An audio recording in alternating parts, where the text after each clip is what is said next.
There are dire warnings that New South Wales will be hit by increasingly extreme weather and that Western Sydney will bear the brunt of it.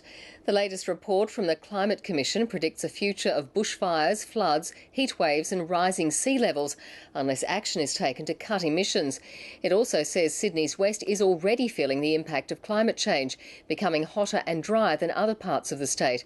But critics say the report is alarmist and that Commission Chief Tim Flannery has a history of dramatic predictions. Here's Environment reporter Connor Duffy. The famous sails of the Opera House could be closer to the water. The Climate Commissioner's warning of a future defined by extreme weather. You can think of it as a climate on steroids.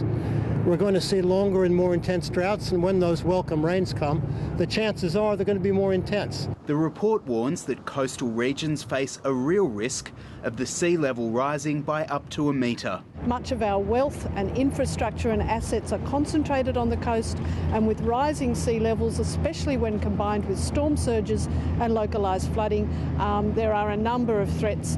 Inland, there are different threats. Western Sydney is expected to bear the brunt of rising temperature and has already had a 60% increase in hot days. We are expecting an increased number of heat waves, and that will increase the risk of death and illness. Parramatta's the centre of the predicted heat wave, where some are more worried than others. I think it's a bit of a joke. Don't you, like if you're going to put a massive ass tax on it, there's got to be some proof behind what the money's going to, don't you think? I'm a believer that if you change the atmosphere, the physics of it says that it'll have an impact, and I think that's pretty distressing for a lot of people. As soon as the predictions about the state were released, they came under attack.